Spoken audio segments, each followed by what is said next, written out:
Chapter 5. Larry Underwood pulled around the corner and found a parking space big enough for the Datsun Z between a fire hydrant and somebody's trash can that had fallen into the gutter. There was something unpleasant in the trash can, and Larry tried to tell himself that he really hadn't seen the stiffening dead cat and the rat gnawing at its white furred belly. The rat was gone so fast that, from the sweep of his headlights, that it really might not have been there. The cat, however, was fixed in stasis, and he supposed killing the Z's engine. If you believed in one, then you had to believe in the other. Didn't they say that Paris had the biggest rat population in the world? All those old sewers. But New York did well too, and if he remembered his misspent youth well enough, not all the rats in NYC went on 4 legs. And what the hell was he doing parked in front of this decaying brownstone thinking about rats anyway? 5 days ago, on June 14th, he had been in sunny Southern California, home of hotbeds, freak religions, the only county with nightclubs in the world with go-go dancers and Disneyland. This morning at 4:15, he had arrived on the shore of the other ocean, paying his toll to go across the Triborough Bridge. A sullen drizzle had been falling. Only in NY can an early summer drizzle seem so unrepentantly sullen. Larry could see the drops accreting on the Z's windshield now, as intimations of dawn began to creep into the eastern sky. Dear New York, I've come home. Maybe the Yankees were in town. That might make the trip worthwhile. Take the subway up to the stadium, drink beer, eat hot dogs, and watch the Yankees wallop the shit out of Cleveland or Boston. Its thoughts drifted off, and when he wandered back to them, he saw that the light had gotten much stronger. The dashboard clock read 6:05 a.m. He had been dozing. The rat had been real, he saw. The rat was back. The rat had dug himself quite a hole in the dead cat's guts. Larry's empty stomach did a slow forward roll. He considered beeping the horn to scare it away for good, but the sleeping brownstones with their empty garbage cans standing sentinel duty daunted him. He slouched lower in the bucket seat so he wouldn't have to watch the rat eating breakfast. Just a bite, my good man. And then back to the subway system. Going out to Yankee Stadium this evening? Perhaps I'll see you, old chum. Although I really doubt that you'll see me. The front of the building had been defaced with spray can slogans cryptic and ominous. Chico 116, Zorro 93, Little Abbey number 1. When he had been a boy before his father died, this had been a good neighborhood. 2 stone dogs guarded the steps leading up to the double doors. A year before he took off for the coast, vandals had demolished the one on the right from the forepaws up. Now they were both entirely gone except for one rear paw of the left dog. The body had been called into creation to support it had entirely vanished, decorating some Puerto Rican junkie's crash pad. Maybe Zorro 93 or Little Abbey number 1 had taken it. Maybe the rats had carried it away to some deserted subway tunnel one dark night. For all he knew, maybe they had taken his mother along too. He supposed he should at least climb the steps and make sure her name was still there under the apartment 15 mailbox, but he was too tired. Nah, he would just sit here and nod off, trusting to the last residue of reds in his system to wake him up around 7. Then he would go see if his mother still lived here. Maybe it would be best if she was gone. Maybe then he wouldn't even bother with the Yankees. Maybe he would just check into the Biltmore, sleep for 3 days, and then head back into the Golden West. In this light, in this drizzle, with his legs and head still throbbing from the bring down, New York had all the charm of a dead whore.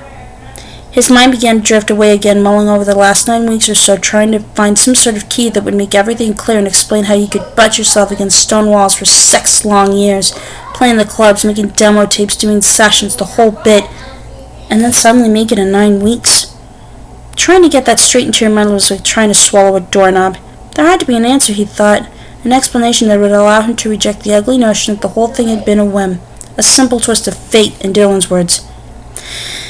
He dozed deeper, arms crossed on his chest, going over and over it, and mixed up in all of it was its new thing, like a low and sinister counterpoint where a note at the threshold of audibility plays on the synthesizer, heard in a migraine sort of way that acted on you like a premonition.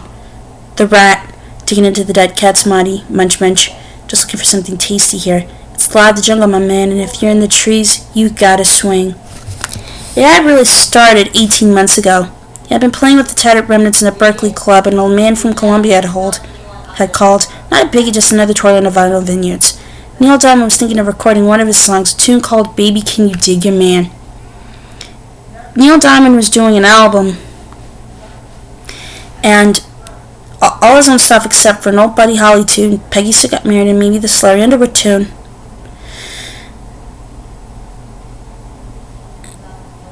The question was, would Larry like to come up and cut a demo of the tune and sit in on the action Send them the session. Diamond wanted a second acoustic guitar and he liked the tune a lot. Larry said yes.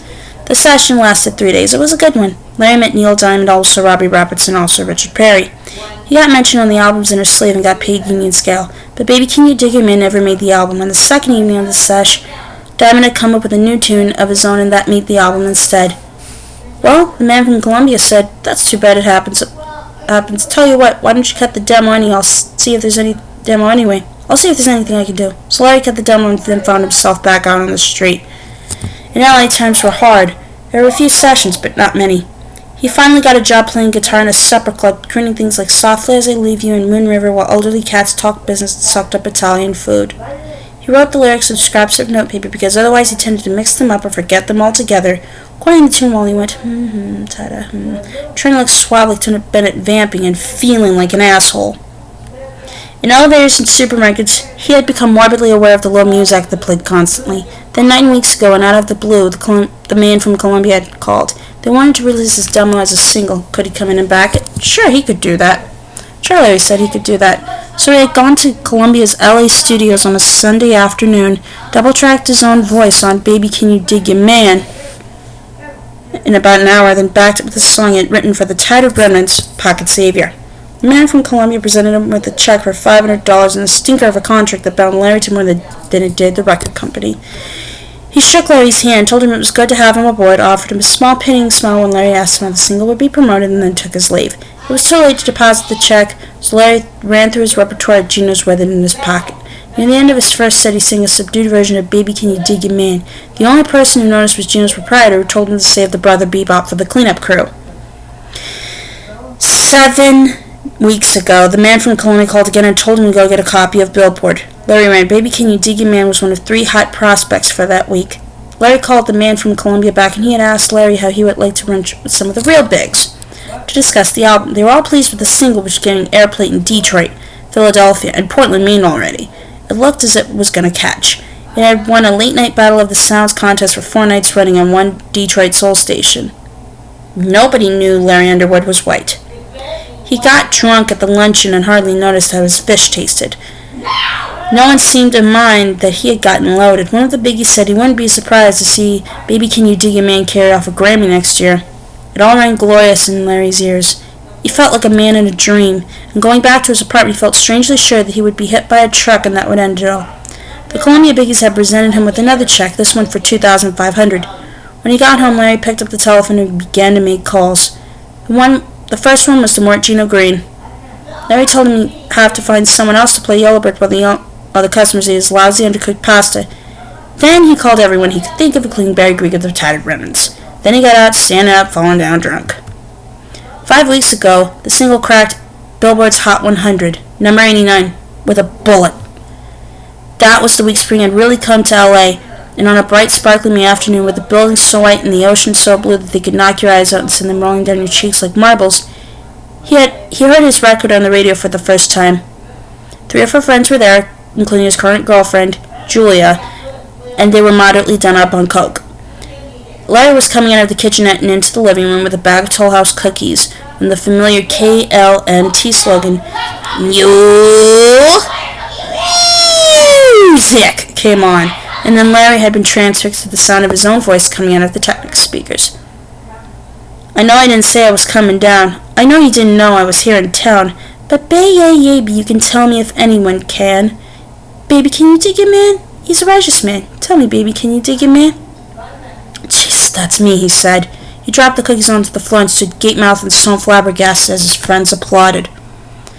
4 weeks ago, his tune had jumped to 73 on the Billboard chart. He began to feel as if he had been pushed rudely into an old-time silent movie where everything was moving too fast. The phone rang off the hook. Columbia screaming for the album, wanting to capitalize on the single's success. Some crazy rat's ass of an A&R man called 3 times in one day telling me I had to get it into record 1. No, but yesterday. And we couldn't make it. The McCoys hang on Sloopy as the follow-up. Monster this morning, kept shouting. Only follow-up that's possible, Lair. He had never met this guy, and he wasn't offering even Larry, but Lair. It'll be a monster. I mean a fucking monster! Larry at last lost his patience and told the monster shouter that, given a choice between recording Hang On Sloopy and receiving a Coca-Cola enema, he'd picked the enema, then he hung up. The train kept rolling just the same. Assurances that this could be the biggest record in 5 years poured into his dazed ears. Agents called by the dozen. They all sounded hungry. He began to take uppers, and it seemed to him that he heard his song everywhere. One Saturday morning he heard it on Sultran and spent the rest of the day trying to make himself believe that, yes, that had actually happened. It became suddenly hard to separate himself from Julie, the girl he had been dating since his gig at Gino's. She introduced him to all sorts of people, few of them people he really wanted to see. Her voice began to remind him of the prospective agency he had heard over the telephone. In a long, loud, acrimonious argument, he broke up with her. She had screamed at him that his head would soon be too big to fit through a recording studio door, that he ordered $500 for dope, that he was the 90s answer to Zager and Evans. She had threatened suicide. Afterward, Larry felt as if he had been through a long pillow fight in which all the pillows had been treated with a low-grade poison gas. They had begun cutting the album 3 weeks ago, and Larry withstood most of the for-your-own-good suggestions. He used what leeway the contract gave him. He got 3 of the retired remnants, Greg Spellman and McCall, and 2 other musicians he had worked with in the past, Neil Goodman and Wayne Stuckey.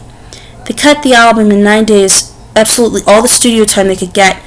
Columbia seemed to want an album based on what they thought would be a 20-week career, beginning with Baby Can You Dig a Man and ending with Hang On Sloopy.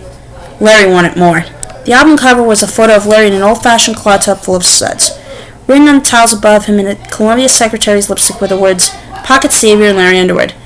Columbia had wanted to call the album Baby Can You Dig a Man, but Larry absolutely balked, and they had finally settled for a Contains the Hit sticker on the shrink wrap. 2 weeks ago, the single hit number 47, and the party had started. He rented a Malibu beach house for a month, and after that, things got a little lazy. People wandered in and out, always more of them. He knew some, but mostly they were strangers. He could remember being huckstered by even more agents who wanted to further his great career.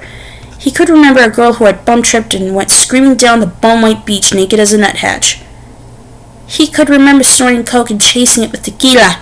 He could remember being shaken awake on Saturday morning, it must have been a week or so ago, to hear Casey Kasem spin his record as a debut song at number 36 on American Top 40. He could remember taking a great many rides and vaguely dickering for the doctor's day with a $4,000 royalty check that came in the mail. And then it was June 13th, 6 days ago, the day Wayne Stuckey asked Larry to go for a walk with him down the beach. It had only been 9 a.m., but the stereo was on, both TVs. Excuse me.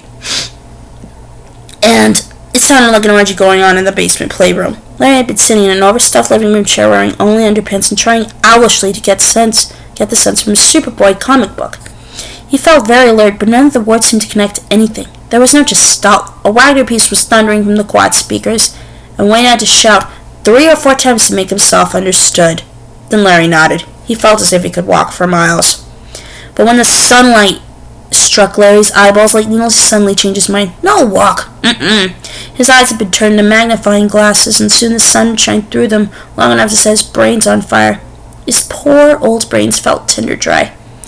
Wayne, gripping his arm firmly, insisted. They went down to the beach, over the warming sand, to the darker brown hardpack, and Larry decided it had been a pretty good idea after all.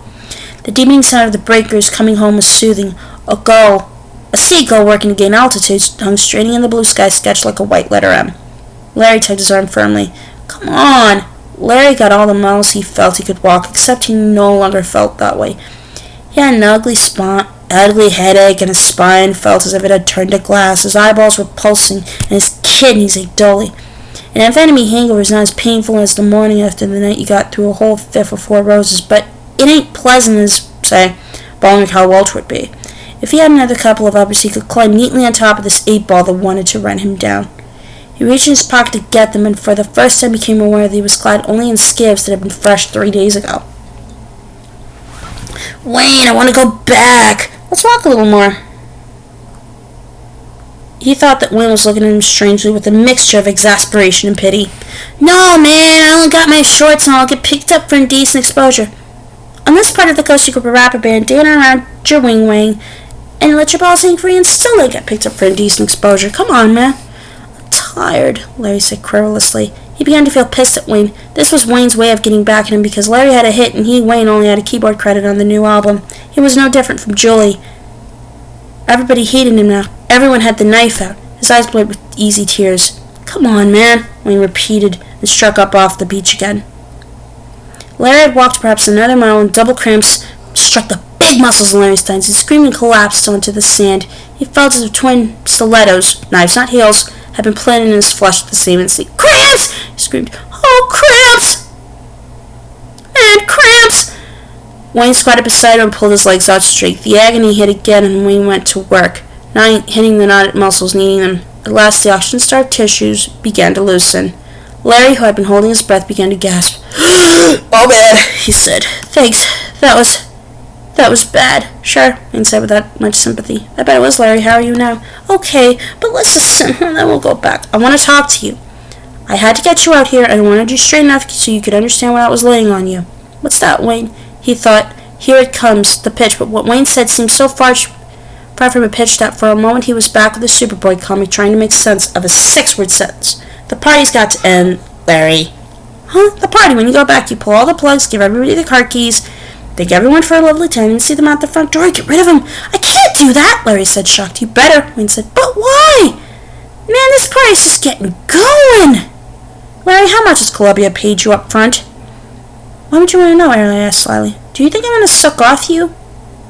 "Larry, think."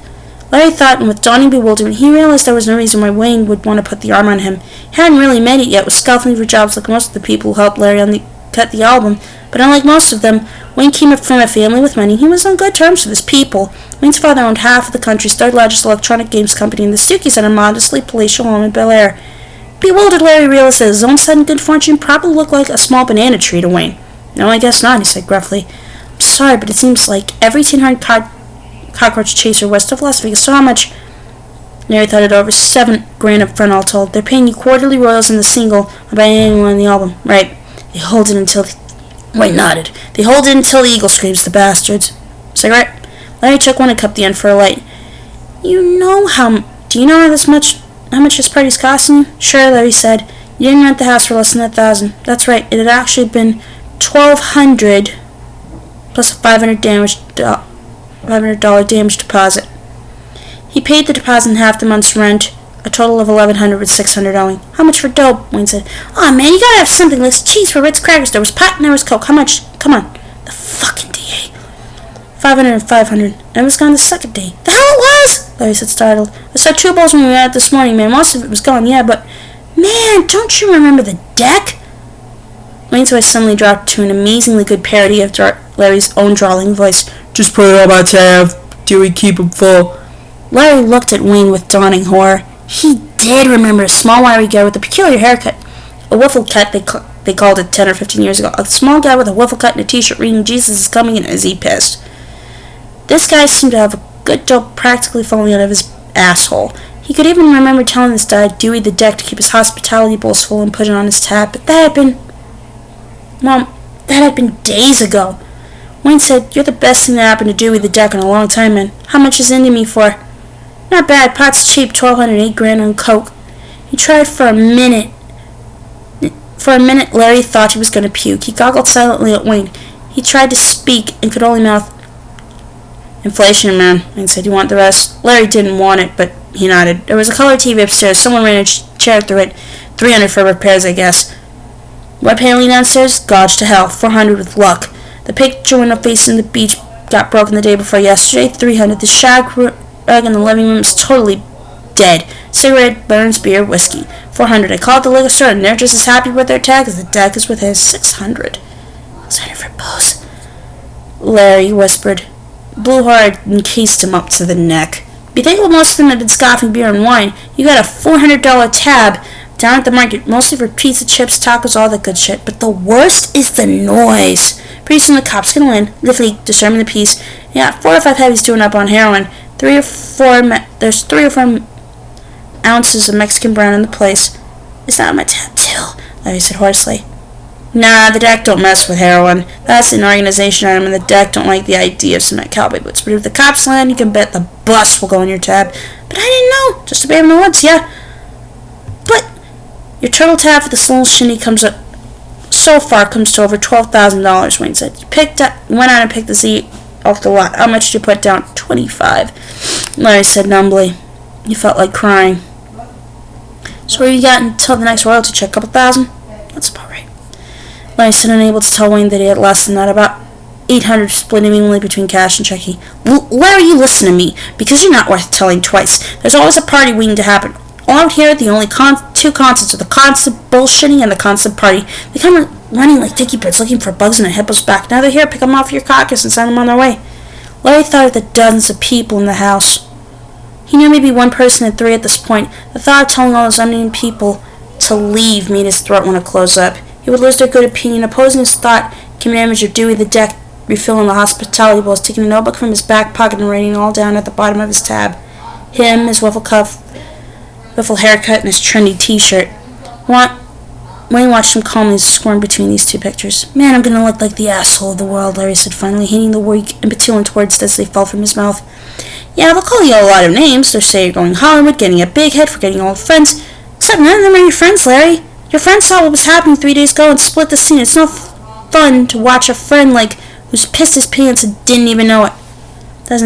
So why tell me? Larry asked, suddenly angry. The anger was prodded out of him by the realization that all his really good friends had taken off, and in retrospect all their excuses seemed lame. Barry Greek took him aside, tried to talk to him, but Larry had really been flying, and he had just nodded and smiled indulgently at Barry. Now he wondered if Barry had been trying to lay the same rap on him. It made him embarrassed and angry to think so.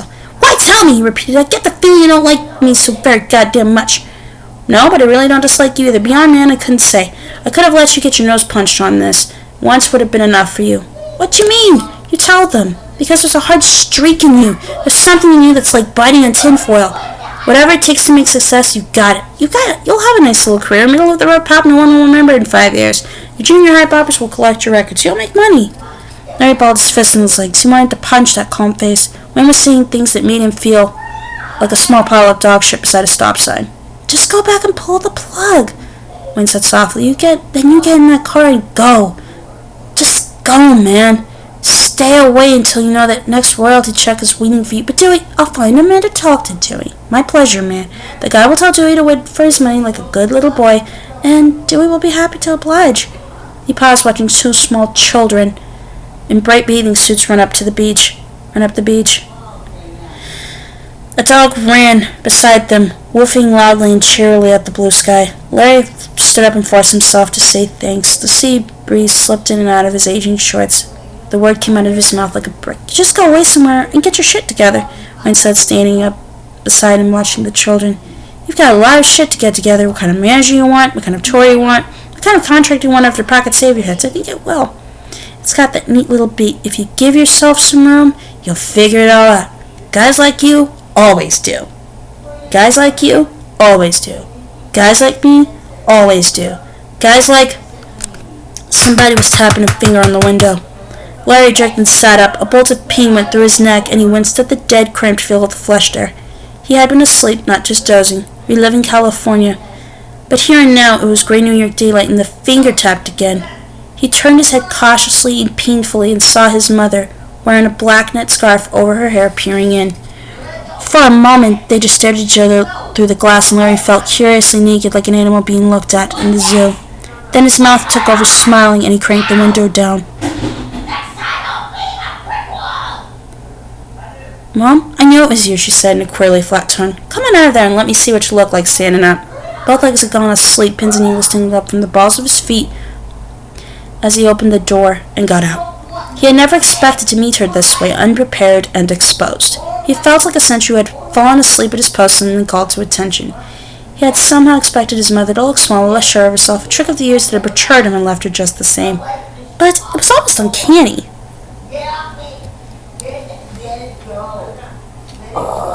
Oh shit, sorry. I'm trying to charge my phone. It was almost uncanny, the way she caught him. When he was 10, she used to wake him up on Saturday mornings after she thought he had slept long enough by tapping one finger on his closed bedroom door. She woke him the same way 14 years later, sleeping in his new car like a tired kid who had tried to stay up all night and got caught by the Sandman in an undignified position. Now he stood before her, his hair corkscrewed, a faint and rather foolish grin on his face. Pins and needles coursed through his legs and in his shirt from foot to foot. He remembered that she always asked him if he had to go to the bathroom when he did that, and now he stopped the movement and let the needles prick him at will. "Hi, Mom," he said.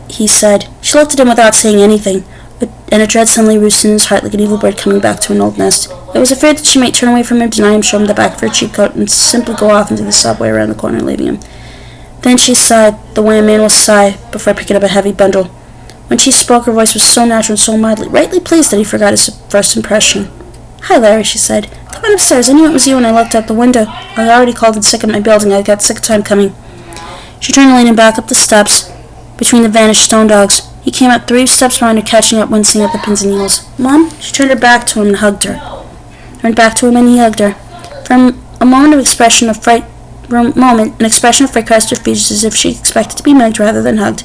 Then she paused and she accepted his embrace and gave her back. The smell of her sachet slipped up his nose, evoking unexpected nostalgia, fierce, sweet, and bitter.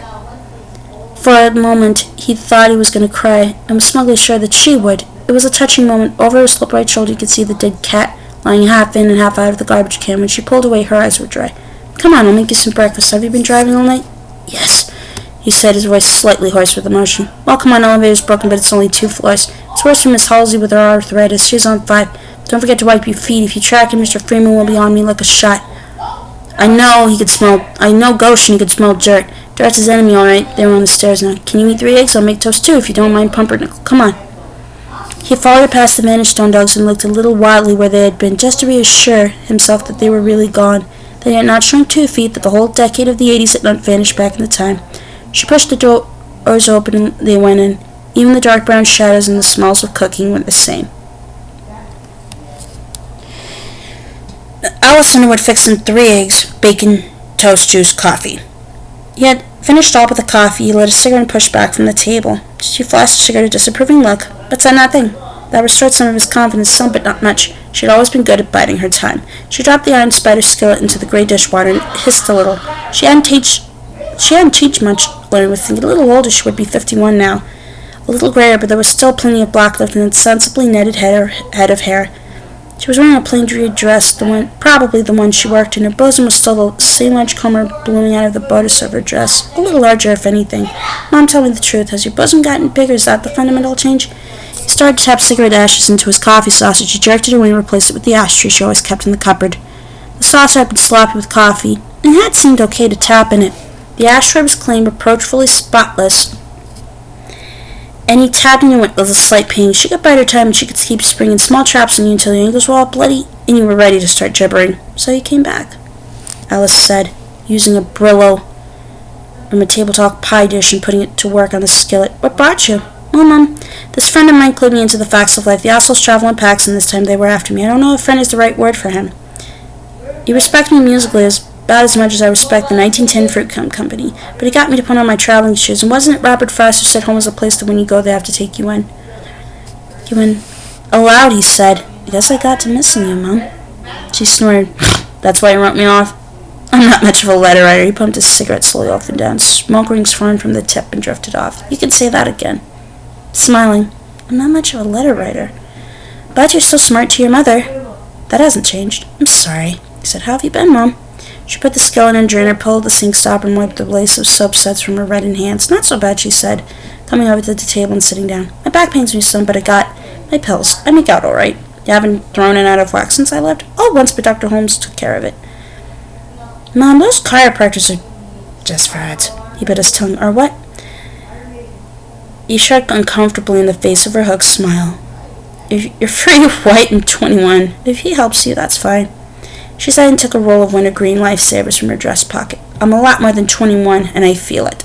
Want one?" He shook his head at the lifesaver she had thumbed up. She popped it into her own mouth instead. "You're just a girl yet," he said, with a touch of his own bantering flattery. She had always liked it, but now it only brought a ghost of a smile to her lips. "Any new men in your life?" "Several," she said. "How about you?" "No," he said seriously. "No new men. Some girls, but no new men." He hoped for laughter, but got only the ghost smile again. "I'm troubling her," he thought. "That's what it is. She doesn't know what I want here. She hasn't been waiting for 3 years for me to show up after all. She only wanted me to stay lost. Same old Larry." She said, "Never serious. You're not engaged, seeing anyone steadily?" "I play the field, Mom. You always did. At least when you ever came home to tell me you got some nice Catholic girl and a family way, I'll give you that. You were either very careful, very lucky, or very polite." He strove to keep a poker face. It was the first time in his life that she had ever mentioned sex to him directly or obliquely. Anyway, you're going to learn, she said. Alice said, they say bachelors have all the fun. Not so. You just get old and full of sand, nasty to win at Mr. Freeman as he got that sidewalk well apartment and he's always standing there in the window hoping for a strong breeze. Larry grunted. I hear that song you got on the radio. I tell people that's my son, that's Larry. Most of them don't believe it. You've heard it? I wonder why Shannon mentioned that first instead of going into all this piddling shit. Sure, all the time on that rock and roll station the young girls listen to, WROK. Do you like it? As well as I like any of that music. She looked at him firmly. I think some of it sounds suggestive, lewd. He found himself shuffling his feet and forced himself to stop. It's just supposed to sound passionate, Mom, that's all. His face suffused with blood. He had never expected to be sitting in his mother's kitchen discussing passion. The place for passion's the bedroom, she said curly. Close of any aesthetic discussion of his hit record. Also, you did something to your voice. You sound like a brother. Now? Yes, he mused. No, on the radio. That brown sand, she shouted, do Gary, Larry said, deep in his voice. It's Bellwether's level and smiling. Just like that. She nodded. When I was a girl, we thought Frank Sinatra was daring. Now they have this rap. Rap they call screaming, I call it, she said. She looked at him grudgingly. At least there's no screaming on your record. I get a royalty. He said, some percent of every record sold. It brings down to... Oh, go on, she said, and made a shooting gesture with his hand. I flunked all my maths. Have they paid you yet? Or did you get that little car on credit? They haven't paid me much. Skating up to the edge of the line, but not quite over it. I made a down payment on the car and financing the rest. Easy credit terms, she said balefully. That's how your father ended up bankrupt. Your doctor said he died of a heart attack, but it wasn't that. It was a broken heart. Your dad went to his grave on easy credit terms. This was an old rap, and Larry just let it flow over him, nodding at the right places. His father owned a haberdashery. A Robert Hill had opened not far away, and a year later his business had failed. He turned to food for solace, putting on 110 pounds in 3 years. He dropped in the corner luncheonette when Larry was 9 and a half, finished meatball sandwich on his plate in front of her. At the wake, when her sister tried to comfort a woman who looked absolutely without need of comfort, Alice underwood said it could have been worse. It could, she said, looking past her sister's shoulder and directly at her brother-in-law had been drink. Alice brought Larry the rest of the way up on her own, dominating his life with her provisions and prejudices until he left home. Her last remark to him as he and Rudy Schwartz drove off in Rudy's old Ford, and was that they had poor houses in California, too. Yes, sir, that's my mama. Do you want to stay here, Larry? She asked softly. Startled. You mind? There's room. The rollaway's still in the back bedroom. I've been storing things back there, but you could move some of the boxes around. All right, he said slowly. I'm sure you don't. If you're sure you don't mind, I'm only in for a couple of weeks. I thought I'd look up some of the old guys. Mark, Galen, David, Chris, those guys. She got up, went to the window, and tugged it up. You're welcome to stay as long as you like, Larry. I'm not so good at expressing myself, maybe, but I'm glad to see you. We didn't say goodbye very well. There were harsh words. She showed him her face, still harsh, but also full of a terrible reluctant love. For my part, I regret them. I only said them because I loved you. I never knew how to say that just right, so I said it in other ways. That's all right, he said, looking down at the table. The flush was back. He could feel. Listen, I'll chip in for stuff. You can if you want. If you don't want to, you don't have to. I'm working. Thousands aren't. You're still my son. He thought of the stiffening dead cat, half in and half out of the trash can, and of Dewey the Duck smilingly filling the hospitality bowls, and he suddenly burst into tears. As his hands blurred double in the wash of them, he thought that this should be her bit, not his. Nothing had gone the way he thought it would. Nothing. She had changed after all, so had he, but not as he expected. An unnatural reversal had occurred. She had gotten bigger, and he had somehow gotten smaller. He had not come home to her as he had to go somewhere. He had to come home because he was afraid, and he wanted his mother. She stood by the open window watching him, the white curtains fluttering on the damp breeze obscuring her face, not hanging entirely, but making it seem ghostly. Traffic sounds came in through the window. She took the handkerchief from the bodice of her dress and walked over to the table and put it in one of his gripping hands.